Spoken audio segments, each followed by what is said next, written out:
Ahoy, and welcome to Titanic Talkline. I am Alexia, and I am excited because this week I am joined by another very cool podcaster. Hello, friend. How are you? I am doing good. Why don't you tell everyone who you are and what your show is called? Or shows, you have more than one. Wait, can't hear you again. You can't hear me again? Oh wait, it's back. Yeah. Oh, that's frustrating. I just said, tell the people who you are and what your shows are called. My main one is the Digressor. That's a random podcast about random things. I talk about random topics. The name of the episodes are basically starting points, and then I named it the Digressor for a reason. And the second podcast is more straightforward. It's called Casablanca. It's a movie podcast. And I basically, it's really short episodes. It started out as a movie review podcast, but I had some friends that were like, you're not reviewing movies, you're just talking about them. And apparently that's not the same thing. So yeah. Huh. I guess like a movie discussion, whatever. That sounds like oh my gosh, nitpicking. There we go. I'm having trouble with words today, but I'm actually really excited to talk to you because you told me and showed me proof that you have notes. And what that tells me is that I once again have someone on this show who is wildly more prepared than I am, and that is exciting. Well, I'm more prepared for this episode than I've ever been for any of my other episodes. That's a Also, common sentiment I hear from people who come on my show. It's flattering, and then it makes me feel like, wait, I'm the host. Shouldn't I also be prepared? I should let you know. I don't know. I didn't tell you this before. This is the first time I've ever been a guest on anyone's show. Woo, welcome. I hate all those like pop your cherry metaphors. Otherwise, I'd throw one in your direction, but just I'm not. I won't. Not my thing. But well, before we get into your notes, I got really loud. Before we get into your notes, why don't I ask everyone the same question? Just like, what is your Titanic story? Because for a lot of people, I think in our age bracket, it is the movie. But every once in a while, I am wildly surprised by someone in our age bracket who's like, well, actually, and they tell me a different story. Oh, this will be one of those surprises for you because Ooh, exciting. it was before the movie. About a year or two before the movie, there was this documentary that came on TV. My mom and I watched, and I was really fascinated with it, and I got really obsessed. And I forget how old I was. I was like 7 or 8. And in my school library, I looked, and there was a couple of books, obviously like aimed more towards kids, like picture books. And I checked all those out and I read them. And then they announced the movie was being made, and I was like so excited. When the movie came out, my mom and I went and saw it together, and then she met my stepfather and his daughters, and then we all went and saw it. So I saw it twice the first time it came out, and then when it was re-released in 2020, when it was released in 2012 for the 100th anniversary, I saw it a third time in 3D, and then last month I saw it in in 4K 3D for the fourth time. So not only is it the only movie I've seen 4 times, it's the only movie I've seen more than once in the theater. I'm trying to think if there is another movie that I've only seen Titanic in theaters twice. I saw it once in the 90s run when I was young, and then I've seen it 3 times, and then I saw it twice on its recent re-release. The first time I saw it, my boyfriend took me to see it, and that was a really, really fun time. We went on Valentine's Day because we're adorable. And I think the best part was that every single other person in the audience with us was just like, yup, this is a Valentine's Day theater, where it was like 3 really excited girls and their boyfriends, which was fine. I mean, I was really excited to see it, and I'm not a big fan of 3D movies. I'll admit, I get migraines really easily. The perspective throws me off. Not my favorite thing, but it didn't bother me as much the first time. But when I went to see it the second time, I went to see it with some friends when I went to visit Maryland, to visit home. I don't know what's wrong with that theater, but the 3D was so weirdly broken that the depth perception was completely fucked up. So like normally when you look at like even real life or a 3D movie, you can break it down into like foreground, midground, background. And even if the details are fuzzy where it's like you can't, like you only have those three layers and you don't have all the same layers that you do in real life, they're normally pretty defined. This screen was having an existential crisis because foreground, midground, background, what is that? All ground, foreground, all ground. It was just, it was so wildly disorienting. It was still a fun time, like great movie, love the movie, but it was one of the most odd and visually upsetting movie experiences I've ever had. And I saw Tron in the theaters. I saw that one in theaters too. When I saw Titanic in 3D in 2012, it was the 3D was flawless. I Nice. loved it. Then I saw it at the Metreon AMC here in San Francisco, and the left eye one was flickering. Mm. And it wasn't throughout the whole movie. It was like every now and then it would flicker. And I complained about that after the movie, and he was like, "Oh yeah, that's a common thing with that movie." Great. So he's just kind of casual about it. I'm like, that's not a normal thing. 3D movies aren't. If I had epilepsy, I would have had a seizure. Yeah, and like we were at one of the fancy theaters. We were at the iPix where you like pay for the fancy recliners and table side seat and blah blah. It was a huge thing, and I'm kind of like, listen, the AMC in Austin, Texas, managed to figure out how 3D works. Like, I'm pretty sure that this should not be an insurmountable hurdle for you here, but apparently it was for the iPic in Pike and Rose. Figure your life out, guys. Did the okay? What was your audience's reaction at any of this going? Interesting you asked that because the visuals were so intense. I spent more time than I normally do not looking at the screen, and I was also with my friends, so I got to watch my friends reacting to this movie, which was great because one of my friends who I was sitting next to, we're both fans of Titanic, so we would just turn to each other and chorus lines at each other like idiots, and that was very fun for us. I And have. then Oh yeah, and then I had a friend who hadn't seen it since the 90s, so watching her react was exciting. And then I had a friend who had never seen it all the way through, even though she's like 25, so it was fun to see everyone else reacting because they're not extreme fans like they are, but I also sometimes forget that I'm not alone because you get to that part where, all the officers run by listening to the carpenter talking about basically how the ship is sunk. And then Jack just goes, "This is bad." And I don't know what I did, but I think I made like a weird laughing noise that I thought no one else heard, but I guess they did because I went, and then behind me I just heard three people going and pointing at me. So I was like, apparently I was louder than I thought. But Well, my audience at this most recent showing, I don't think anybody had ever seen it what? because because they were reacting. It was almost like overreaction to like everything. And the Okay. best reaction actually was when Cal slapped Rose. Holy shit. Everybody gasped. I was, I dig it. That I mean, reminds me of the that's the correct response, but true.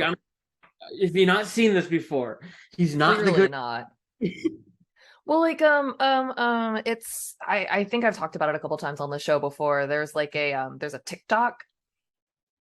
The Muppet. Uh I don't have TikTok, but I saw this because Oh, somebody shared dude. it with me, and it's this woman filming her younger sister and her younger sister's friend watching Titanic and their reactions as they just go from yelling to bawling to extolling the movie in a total of about 14 seconds. It was a TikTok, so it's like 60 seconds long, but like it was very funny to see everyone's like, yeah, different reactions to the movie who hadn't seen it before. Like these were, I don't know exactly how old these girls were, but I'm gonna guess probably about 15 or 16.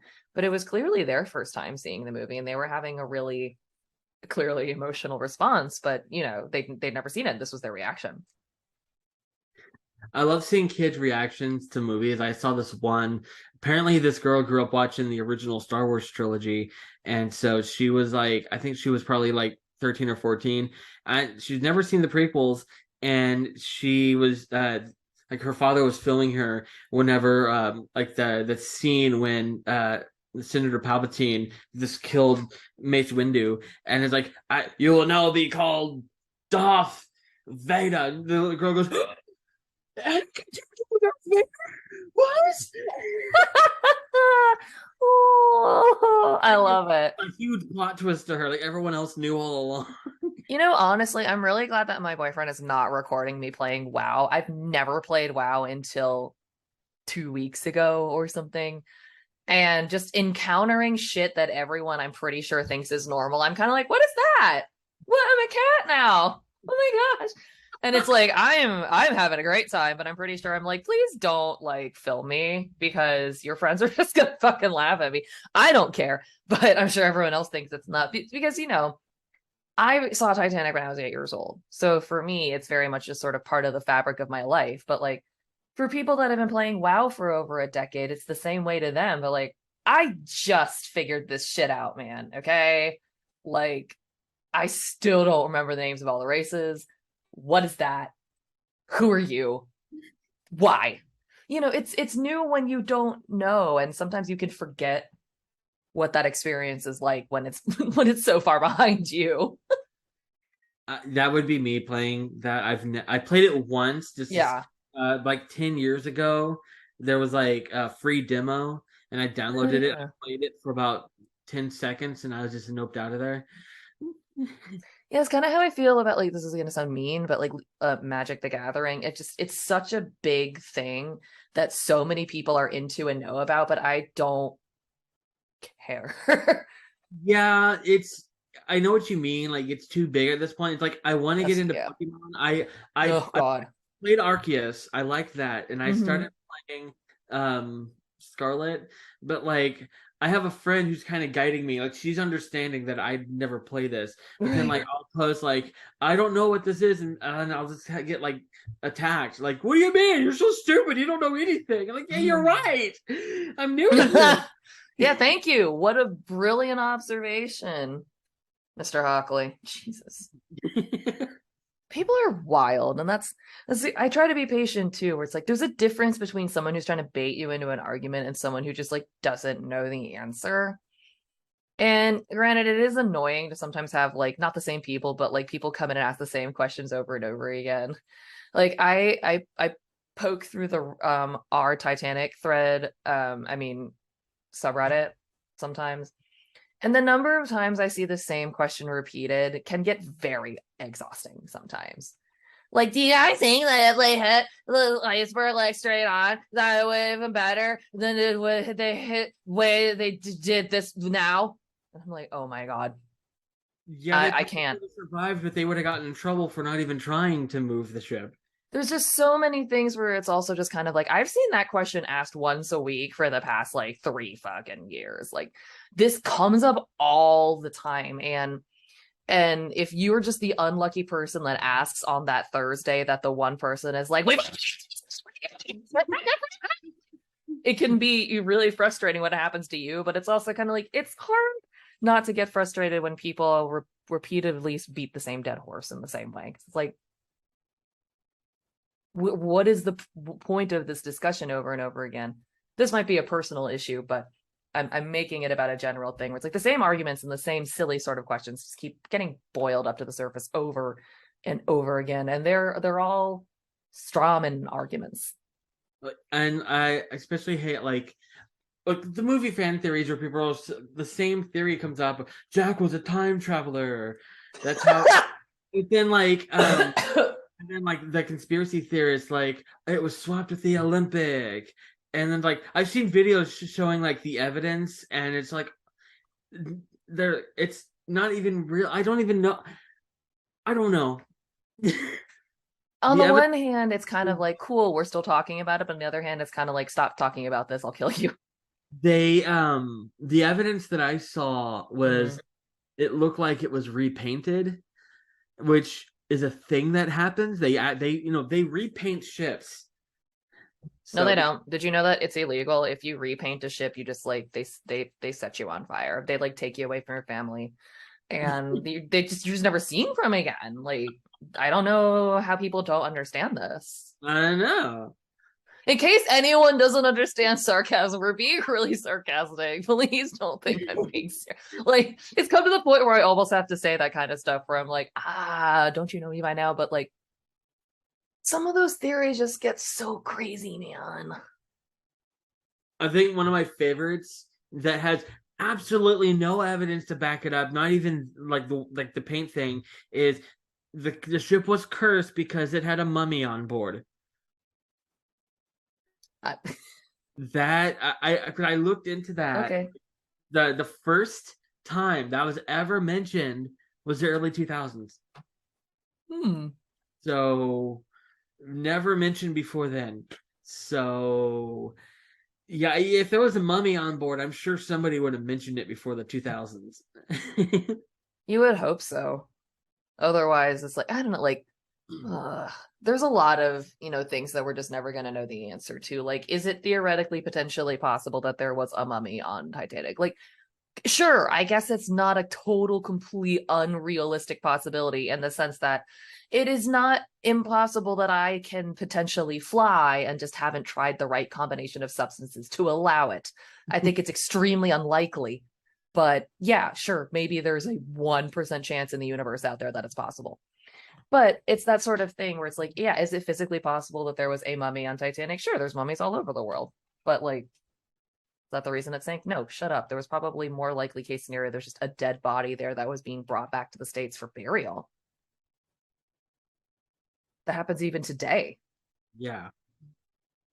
You die somewhere else, they have to get you back somehow. You can just apparate. Well, yeah, so they also just don't leave you. They're like, huh, you died in Russia? Sucks. You're from where? Florida? Huh, that's a far visit, man. Good luck. Well, if you die in Russia, do you die in real life? No, you just respawn back to base. Oh, yeah, that's what I was told. Cool, cool, cool.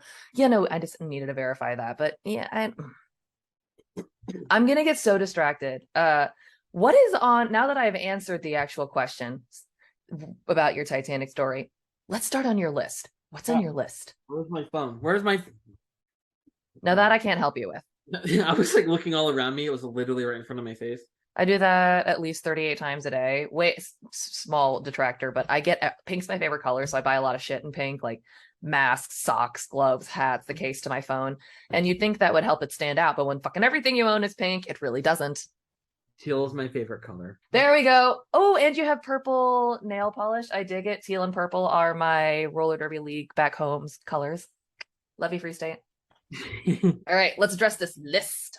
So the very top of the list, there was a story that the Olympic actually, it was a couple years after the sinking, it actually went over the spot that the ship sank, and there was like an earthquake at that point, and like basically the Olympic experienced turbulence at the spot where this ship that the Titanic sank, and I thought that was really interesting.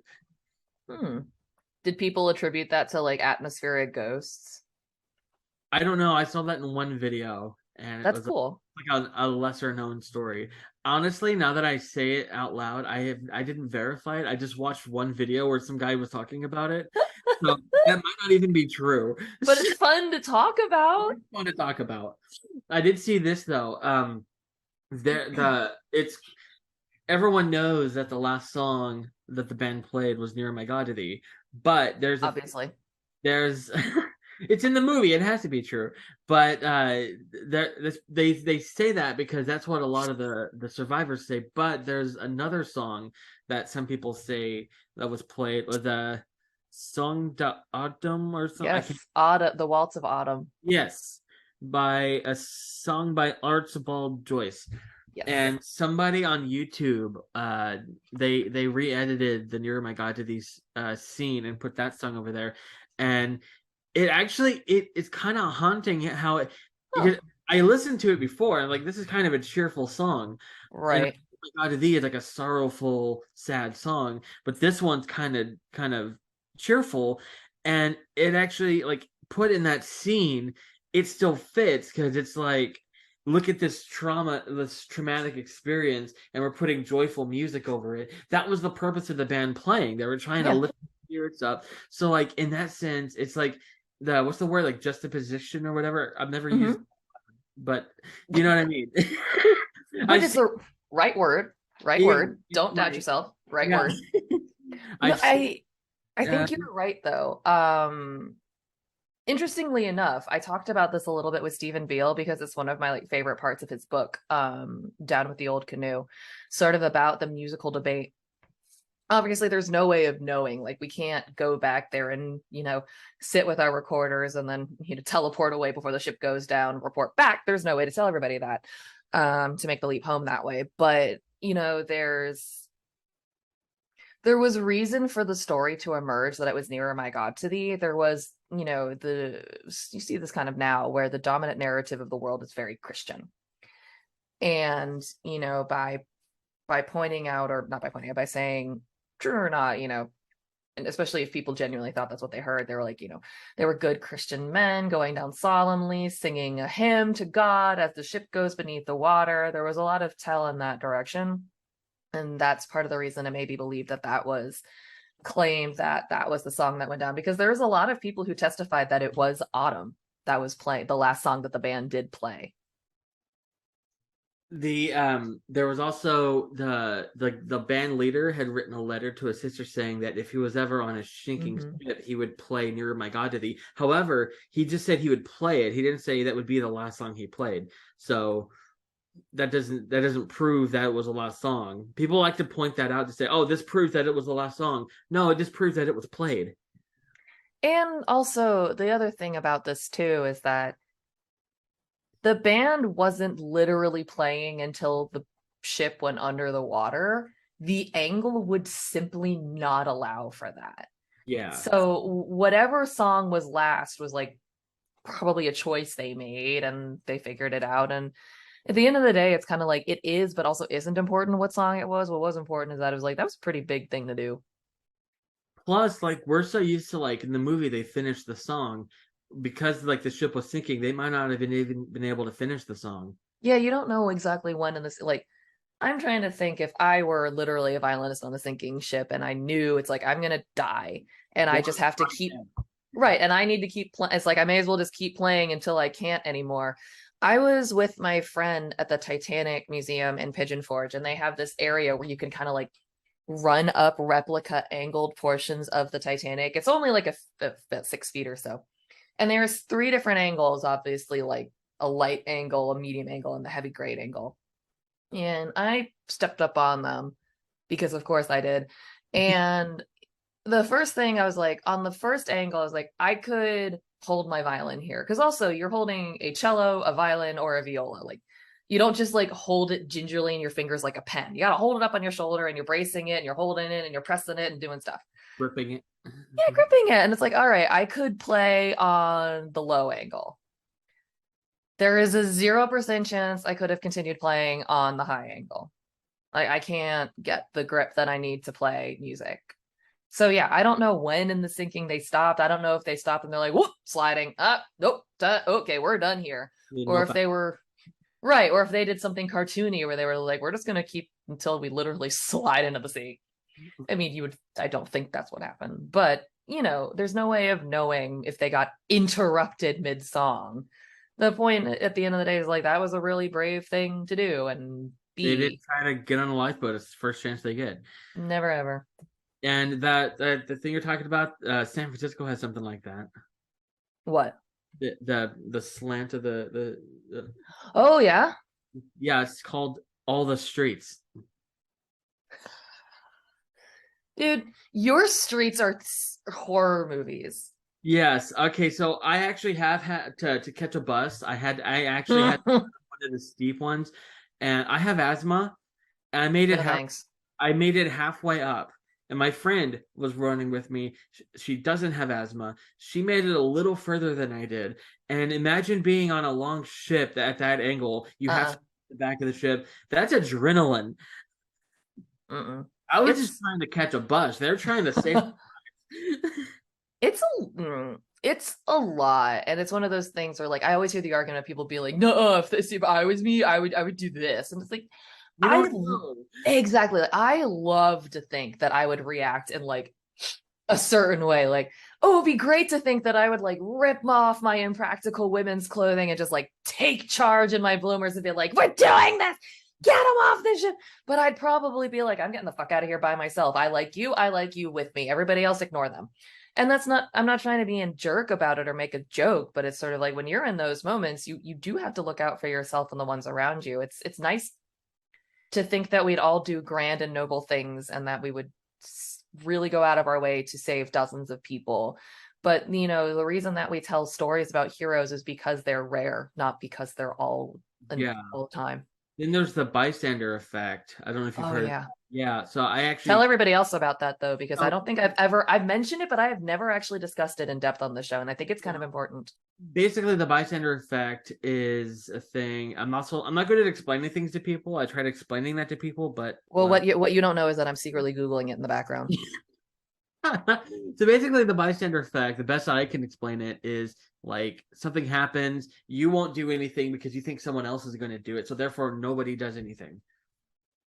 Honestly, it's basically that. I just Googled it, and the Wikipedia sentence here is the bystander effect or bystander apathy is a social psychological theory that states that individuals are less likely to offer help to a victim in presence of other people because, like you were just saying, the thought is if somebody else will do it, or like, why I don't need to call 911. I bet you that person already did. I had kind of experienced something yesterday. I always Mhm. imagine, I'm sure a lot of people would think if they experience some kind of racism in person, they're going to like stand up to the person and say, "Hey, Yeah. that was racist." You. So yesterday on the bus, this girl, there, she was getting off, and this elderly Asian guy was getting off the bus, and she shoved him out of the way so she can get off first. And Woo! in my mind, I'm thinking someone needs to go confront her about that. Nobody reacted. He just, Yeah. he literally he stepped, he didn't get pushed to the ground. He just kind of got shoved to the side, and Still. he like he apologized to her, and Ah, he got off the bus. So no. you're in your mind, No. if I ever witness something like that, I'm going to confront her, say that was rude, apologize to him. Nobody did anything. I have been the person that says and does things. I am an interferer in not always. I don't like confrontation, but I do try to stand up for people. But like, it's not fun and it's unrewarding and it's scary. I mean, I cannot think of a single situation that quote unquote went well in the sense that I walked away being like, yeah, I did the right thing and I feel good. I was walked away feeling like, yeah, I did the right thing and I feel fucking awful. Like when I lived in an apartment building closer to downtown DC, I was playing a roller derby game soon. It was one of those things where I was feeling like a little pre-game jitters, and before I like got myself ready and checked all my gear, I wanted to just take a walk around the block and calm down a little bit before we get in. So I leave the complex, and the first thing I see is a woman who has clearly taken way more drugs than she can handle on a bench. Now, I don't know exactly how fucked up she is, and I don't know what she has taken. Because if she was just like drunk and kind of whatever, I guess I wouldn't have paid attention. But it was like that looked like a heroin overdose, and you know, about like 60% of the time you're okay, but about like 40% of the time you're not. And the dude she was with, I looked over there, straight up ditched her. Like he checked on her and he was also super fucked up. And as soon as he just went away. So I walked over there, called 911. She was not happy about it. The only thing she told me was get the fuck out of my face. And then of course paramedics show up, there's flashing lights, lots of people, you got to talk to them. And then by the time it was all over, I had just enough time to go back up to my apartment, get my shit, and go. So it was like, well, now I'm way more jumped up than I was. And, you know, this is not the first time that I've helped somebody and then ended up completely a nervous wreck. Or, you know, I tried to help a lady on a bus once and a guy spat in my face. It sucks to do the right thing. Like I say that as, I mean, it sounds like I'm joking, but it's like, it's a hard choice to do the right thing and to get involved and to be involved because, you know, I helped a girl whose guy was intimidating her and he just turned his attention on me. And it's one of those things where it's like you always want to think you'll do the right thing, but as someone who does the right thing itis, I'm just surprised that I'm not hurt. Like I'm saying all these stories out loud and I'm like, why have I not been like I mean, I guess being spat on counts as being assaulted, but like quote unquote, in fairness, he did not physically do damage to my body in a permanent way. But like the long and short of this is that it's kind of like people are very reticent to get involved. And the ones that do get involved often stop getting involved because it's difficult to put yourself in that kind of situation, even if you do the right thing, even if you, call 911 for the person, even if you, stay with the person who's being intimidated, even if you, give up your seat in the lifeboat, give up your seat in the shuttle, you help somebody bandage a wound, even though you can't. It's like, it's not a great feeling all the time to make those sacrifices. I have social anxiety, so I'm usually not the Yeah. one. Like in my mind, I'm thinking in those situations, I would do this, I would do that, and then like I don't. And then like another example, about a year ago, I was on the bus ride home, and this couple gets on the bus, and you can tell she's crying. She's been crying, and she's currently crying. And I'm Mm. thinking, oh no, what happened? But he's like grabbing her by the arm, like dragging her back, and he's like in her. I don't know what he was saying. He was like. And like yeah, as I'm looking, she has wearing a skirt and she had like bruises on her legs, and she's clearly abused. And like he like at one point he rose his hand and she flinched like a hurt puppy. And I know I was like heartbreaking watching this, and then so Mm. like the bus driver, I guess he saw it, and instead of kicking him off, he kicked them both off. Oh God. She's still with him. Yeah, she's still with him, and now there's no witnesses. Yeah, and Great. like in my mind, I'm thinking like should have said something. It's hard though, because on the flip side, I will say, again, I play roller derby. It's a full contact sport. And, I'm sure that people who play like hockey, rugby, football, you get some weird bruises. I've been even playing soccer. You get some bonkers bruises just because, like, oh yeah, someone missed the ball and kicked me directly in the thigh. You're like, oh, okay, that sucks. But the way that you play roller derby, sometimes you end up getting bruises on you that look like you've been grabbed. And I've had it happen a few times where I've been walking around with a now ex, but walking around with my partners in public, and it looks like I have bruises on like my shoulder and my neck and my arms that are obviously hands. Like not even that might be a hand, like that's a hand, and I could probably identify the fingerprints. Like they're very intense, and I felt bad because I could see people looking at us, and in my case, I happen to know what they're from. However, I will say that no one ever said anything to me, but I got a lot of looks. No one ever approached me. People are afraid to speak up. Sure, because also, what if they were wrong and I took it the wrong way?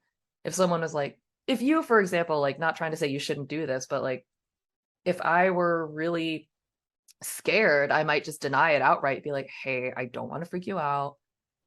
I see grab marks. I just want to know if you're okay. I might be like, oh my gosh, no problem. Like, yeah, I play roller derby. It's here. I'll show you photos. Like, I promise, it's a thing. Like here, blah blah blah. Like I appreciate you reaching out, man. Like, you never know. Or I could be like, what the fuck are you talking about? Why would you say something like that to me? How dare you insinuate that? The reaction could always be. We see it in Titanic. I have this wonderful ability to bring everything back. When Jack abducts Rose into the Wait. gymnasium for a talk, which by the way, that's a serial killer moment. Yeah.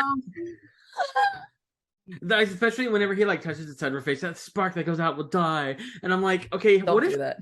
she wasn't showing any interest in him at that point? She literally says, "Leave me alone," and he's doing that. It's a Yeah, creepy move. it is. But the point of that was that it's just kind of like he sees that she is unhappy. She is obviously a victim of, at the very least, emotional abuse. Brainwashed. Yeah, and he tries to address it with her, and even though she knows he's right, I love Cal, I'm going back, leave me alone. It's hard to, people don't remove themselves from situations until they're ready to leave them. It's the unfortunate reality, but it's true. And you see that where she, does change her mind, but like she needed to make that choice herself. I noticed that in a lot of the movie, he you've addressed it sometimes too, where like he's letting her make the decision all the time, Yeah. like giving her the power. And like I have a lot of notes because I told you I watched the movie again the other night on More notes, more notes, more notes. I seen like I bought it on Blu-ray a while back, I hadn't seen it yet because I bought it on Blu-ray and then I went and saw it in the theater again and I forgot that I had bought it. So when I got it, I'm like, well, I just saw it. I want to watch it again. It was so soon. I mean, I probably should, but like, I don't want to. I don't have a lot of time, so I don't want to watch the same movie over and over again nowadays. So like, I watched it again. That's how I live my life. So like, I watched it again recently with James Cameron's commentary, and when it Okay. gets to the point where I learned a lot, I have notes from that. Um, when the she's standing on the back of the ship at she has she's obviously changed her mind and he Mm-hmm. reaches out to her. James Cameron says he could at that point he could have just grabbed her and pulled her over, but he gave her the choice to reach over and grab his hand. He didn't Mm-hmm. just grab her and pull her over. Like she probably would have been fine with that at that point. Sure. But he left the choice up to her. He leaves almost everything up to her when you notice things like you point that out. He waits for her to take his hand. He waits for her to tell him to touch her. I'm getting everyone's pronouns confused because I'm not using their names. Like he waits for her to, I think, to kiss. I'm having a hard time remembering the first kiss on the he initiates the kiss because to be fair to her, she is standing in front of him, and that would be really awkward for her to like octopus bend back to initiate a kiss. Um, and also she's really relying on him for some balance. But for the most part, he does wait for her to initiate everything. He gives her the note. He really makes her work hard for it. I might be changing my mind on Jack now that I'm saying everything out loud. It's like, damn, he's really making her do stuff. Sir, come around a little bit. But he does make, I mean, I'm joking. He makes a lot of it. He makes it all her choice. Like, I'm going to give you this note. I'm not telling you to come meet me at the clock. It's like, you could throw this away and pretend you never got it. I didn't tell it to you. I'm letting you choose to come find me. Now he's making it kind of easy to find him, but Something I always thought was kind of funny when she's climbing up the stairs and he turns around. He just knows it's her. I wonder how many times he falsely turned around, like, oh, it's not her. Turn back around. Titanic Minute brought that up, and it really got me thinking to where it was like, I am so jumpy myself, where I would probably do that and then try to like play it off like, oh, my curls, they're perfectly intact. Excellent. Some bullshit, like some absolute nonsense, like, goodness, what a shiny banister. All right, going back to here. Nearer my Notes. what? We just did Nearer My God today. No, no, I got that. I put nearer my God to me on near my God to thee on Carpathia. I know I said I just put simple notes so I because I remember them. I don't remember that one. Um. Oh yeah. Okay. So I told one I told one of my coworkers recently I want to be extremely I want to be like the passive aggressive type. I'm passive aggressive. I'm non-violent. I don't get aggressive. I'm passive aggressive. Like when Okay. I'm messing with my friends, I'm like, "Do you want me to be passive aggressive towards them?" I told them like I want to be more passive aggressive, and they said, "How passive aggressive do you want to be?" I said, "I want to be kowtowing Jack. He almost passes for a gentleman." That is, it's not my favorite Cal line, but it is a pretty good line. He's like, "He almost passed for a gentleman." I'm like, "Dang." I also like it because you can tell that Cal was genuinely surprised, and Yeah. that's what he came up with. He was like, "Oh shit, zinger." Oh, and then something else I noticed in the movie, Rose is in first class, Jack's in second class, and I don't remember. Third, Huh? What'd I say? Jackson third. Did I say second? Yeah, Yes. Rose is in first, Jackson third. Something I've noticed is I don't, as far as I remember, it doesn't show anyone from second class. No, it doesn't, and it doesn't show any of the quarters, which I will also say is kind of a thing that happens a lot in Titanic literature. There's not quite as much focus on second class passengers. I think I personally don't know the actual reason why, but my best guess is simply going to be there's a lot of first class records because those are the people that were in positions of prominence, the ones that were interviewed, the ones that were asked. Sure. And I think that for third class, there were simply more of them. So there was a higher percentage, a higher chance that you might be able to find somebody because there were simply more third class passengers. But that could just be me. That's just me speculating into the wind. I don't know why there's not as much. Like, I know that there's some novels. There's a book that I read when I was little. It's called, oh gosh, I think it's called Titanic Crossing by Barbara Walter. And that focuses on, like, I think he's 11 or 12, like a 12-year-old boy, fictional, I'm pretty sure, and he's in second class. But yeah, the Cameron film basically ignores second class. And then the last note that's not tied to anything specifically. So part of the Blu-ray has all the deleted scenes. There's a lot of deleted scenes, and Isn't there like 30 of them? there's a lot, and some of them, I think that James Cameron should release an extended version of the movie. They had to be cut for time for the theatrical release, but there's no reason that they're like Lord of the Rings. There's a theatrical cut and then the extended ones. They're like I'm never watching that, by the way. So I have it's way over there. I have the extended versions of actually all of them. I had a friend in high school who once a year or once every other year, or Jesus, for those of you who can't see, because obviously this is a podcast and not a video, he has the Hobbit and Lord of the Rings trilogies that are all, it's like the big master box set that's all six videos. They're all extended. Also, I never told you this. I probably should have before. I use they them pronouns. You did. Well, actually, your Zoom profile told me. And I got distracted by how many videos that they were holding, because that was 6 big Blu-rays. Anyway, they should do a extended version of Titanic, because there's a lot of scenes of Jack and Rose together. Like, you see them together like they're a couple, but like in the deleted scenes, you see them having fun. There's a lot of fun scenes. You get to see like their personalities, and like all I can say, like how much fun they had together. What's your favorite deleted scene? There's like this 5-minute scene. It's like between it's I don't remember exactly. It ends whenever they're walking around. It's like, so we walked 5 miles around this ship talking about, and it's like the 5 minutes before that where she goes to him, and like they're in like this third class area with like a bunch, and you meet Cora. You're still my girl, Cora. You meet her, and then Fabrizio meets Helga, and she's an actual character in the deleted scenes. There's like a whole Fabrizio has like a whole subplot that's all in. You can watch it in the deleted scenes, and like you see more of Tommy, and there's like this whole. It's like 5 minutes, and it's just. I know the scene you're talking about. Yeah, and like when sorry, just in case anyone doesn't know the moment we're talking about, this happens before they come up, and you're saying when Jack starts in the scene going, well, we'll walk about a mile around this, but call me a tumbleweed blowing in the wind, where that weird accent comes out of nowhere. But before that, there's a deleted scene that shows Rose coming down the stairs to like the third class lounge, where Tommy, Fabrizio, and Helga and Jack are all kind of sitting together, and Cora's nearby. I think they're kind of sketching together or something.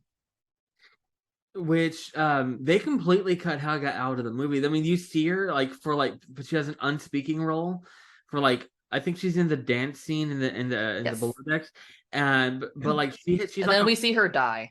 Yeah, she has a full fleshed out character in the deleted scenes. Yeah, and there was like a shot removed from whenever they meet up at the locked stairwell, and Jack goes, Helga, where's Fabrizio? And she's like, he's over there. Which makes sense, because I always thought it was weird how like in the actual movie Fabrizio's like, Jack, and he immediately turned around Fabrizio and hugs him. It's like, how does he know where he is? And like, but Helga is like, he's right there. Yeah. And then as soon as she points, that's when Fabrizio, they cut out that one shot just to take her out of the movie. Yeah, I know that was done for time, but as you mentioned, there was an entire subplot with Fabrizio and Helga where they have a little romance, and like you were saying, in this scene where he runs into Tommy, and then Fabrizio goes, "There's niente his way," because we have to be reminded he's Italian. There was more of an interaction with Fabrizio and Helga, but I do want to talk. I brought it up once on the show, but I want to bring up a Fabrizio line where this is in the movie. This is where they're dancing, and he asks Helga when they're dancing. He goes, it's okay. Put my hand here, okay." And until the year 2022, when I accidentally put on a subtitle, I think there's like certain options where if you rewind, it replays the clip with the subtitle for some reason and certain thing, whatever. So that happened, and I reversed backwards, and I didn't realize that he was saying, "It's okay, put my hand here." I thought until last year he was saying, "Are your parents pioneers?" Because it was completely indecipherable to me It does what he kind was of saying. sound like that. "Are your parents pioneers?" Okay. I was like, all right. You're dressed like a pioneer. Yeah, it does. Now that you mention that, I know what line you're talking about. It just kind of sounds like, "Are your pioneers pioneers?" I never really thought about what he's saying. I'm just like, it's a line. Yeah, it's a line that this Italian dude mumbled in my direction, but like that was a complete side note. But yeah, there was a couple of side plots that were dropped for time. There was another side plot in the 90s section where Brock and Lizzie start flirting. Oh yeah, there was a Lizzie whole. being Rose's, like, sorry for anyone who forgot, Lizzie is Rose's granddaughter. I remember now. That I think that's part of the 5 minute thing because the Oh, maybe. Rose is like, old Rose is like, I forgot what scene. Like she gets upset, like, oh, and she like, "I'm gonna take her to her room to rest," and then they Mm-hmm. actually stop telling the story, and then there's like a few minutes on the modern day ship where Yeah. Lizzie talks to Brock, and she's like, "You have a lot of nerve bringing this." Yeah. You have And a he's lot of nerve bringing up this thing that my grandmother involved herself in. yeah, like, "You got to understand, my life depends on this." And there's like a whole scene, Yes, there is. and like they cut all that out. There's another scene too where they're a little bit more flirty, and I think that there's an extended version of the like him throwing away the cigar after the everything where he and Lizzie have more of a conversation. And then I think for some reason he asks her to dance. Yeah, yeah, and then she looks over and she sees young, old Rose standing on the railing. Oh my god! And then they have that. Oh yeah, that was so stupid. Whenever she tosses the thing, and that's when he turns to her and goes, "You want to have this dance now?" Oh yeah, it's such a dumb. The alternate ending is one of the worst things I've ever seen in my life. Yeah, they can do the extended version, but leave that alternate ending I out. honestly don't know how I feel about the concept of an extended version because I think some of those scenes are dumb. Like not all of them, but I think some of them are real dumb. Like there's a whole ass scene where the iceberg goes by in the background and Molly Brown puts her glass up and goes, "Hey, Sonny, how about a little ice?" I think Okay, that made me laugh. I did like that.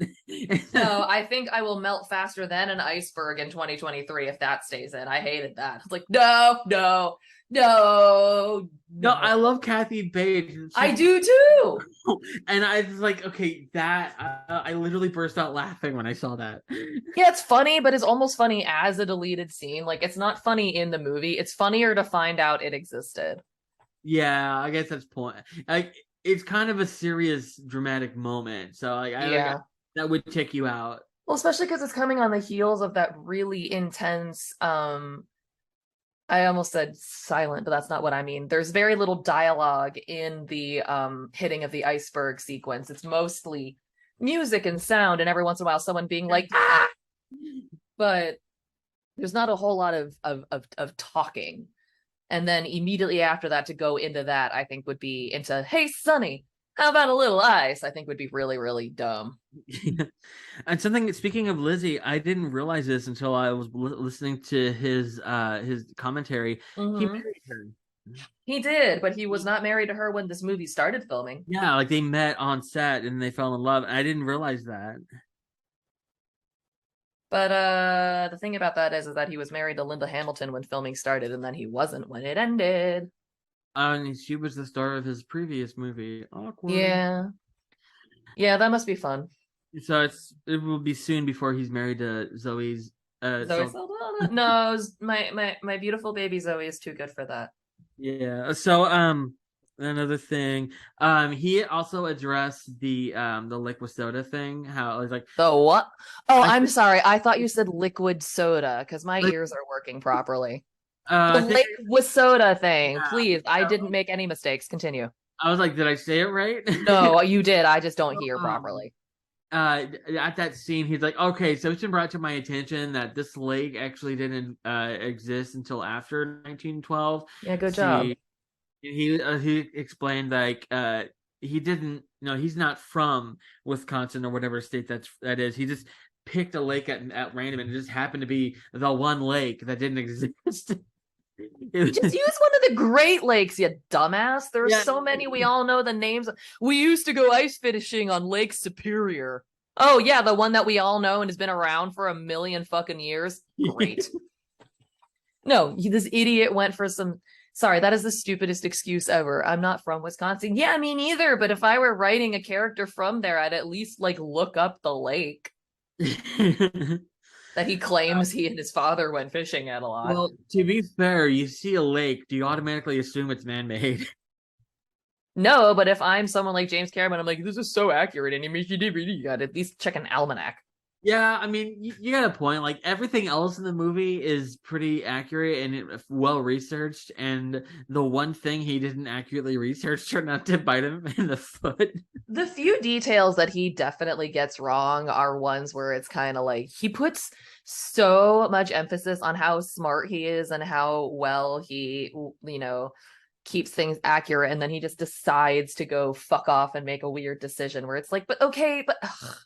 He didn't address some of that in the commentary. Like he said, like the doors that they walk through to get onto the ship are wrong, and he's like, theoretically, I should go back and refilm that, but I'm not.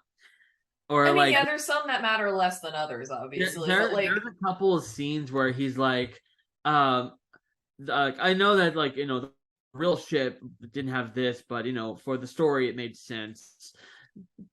there's things like that that don't quite make sense, and then also stupid things like that. I can't.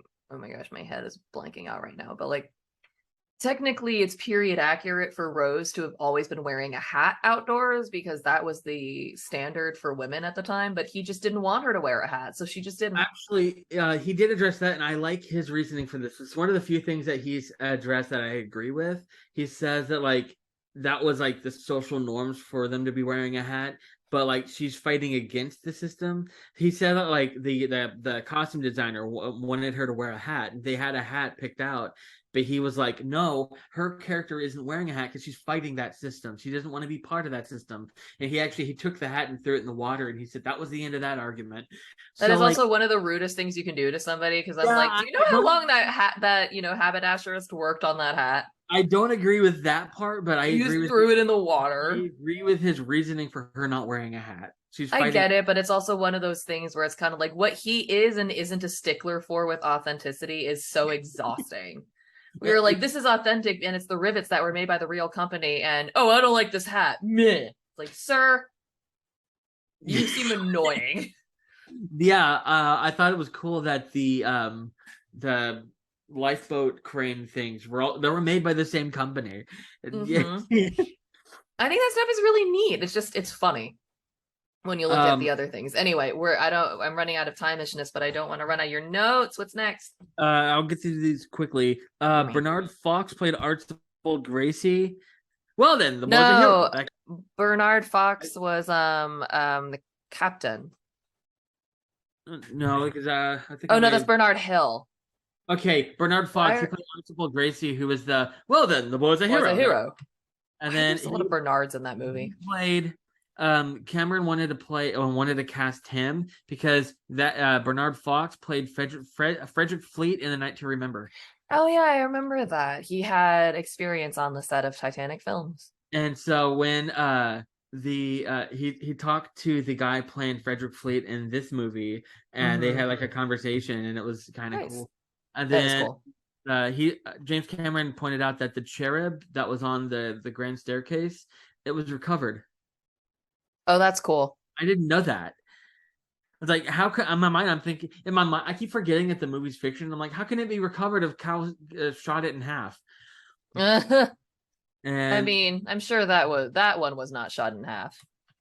And the difference between the first and third class, the scene when the steward comes on into the room and was like carefully like, please put on your life vest. I'm sure everything's okay. And there's like a whole minute scene where he's like calmly explaining to Rose and Cal, put on the life jacket, come to the top, everything's going to be fine.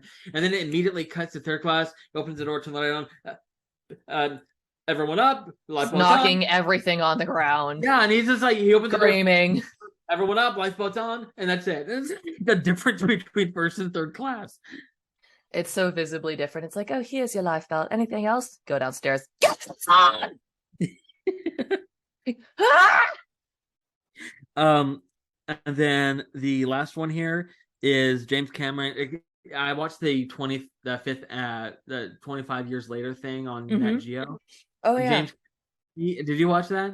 Yeah, a little while ago. It was really interesting. It was him and Bob Ballard actually walking around the museum and talking, and they did this demonstration because I think it made headlines because James Cameron's always said Jack wouldn't have survived, but they did like real life they did like a new test, and he was like, Jack theoretically could have survived if they had just done it the right way.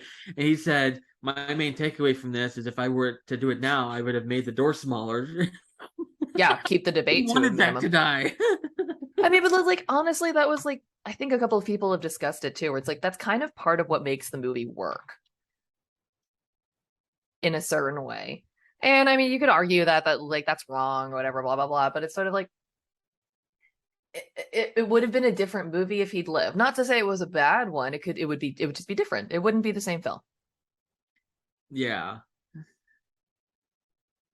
I'm having a hard time picturing that. Yeah, like an old Jack, and it's like your grandfather was Jack. He changed his name to. He changed his name to John so that we would be able to hide.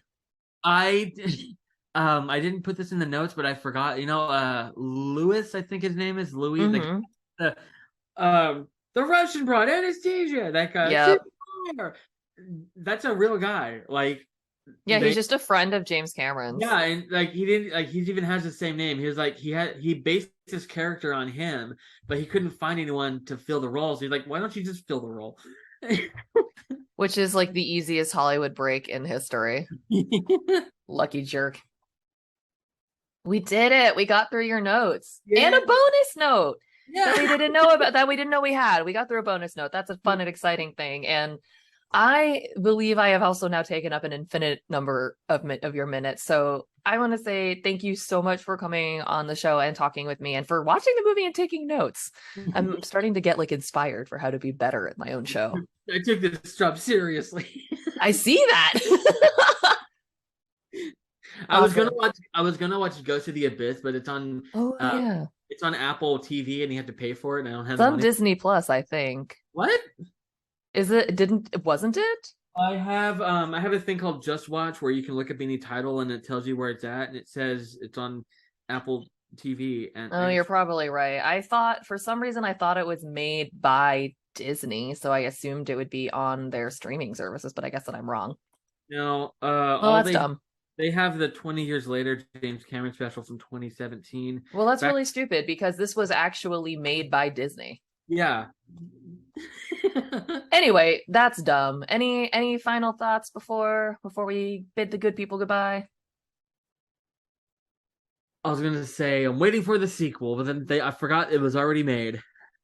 And it sucked. That's okay. For what it was a sci-fi original. That's true. I go into sci-fi originals with a certain mindset that it's gonna be dumb. It's just dumb fun. So that perspective, I had a good time. Sure. That's fair. But I mean, is it a good movie? No. No. Awesome. Well, thank you so much again for coming on. And I will talk to you next time.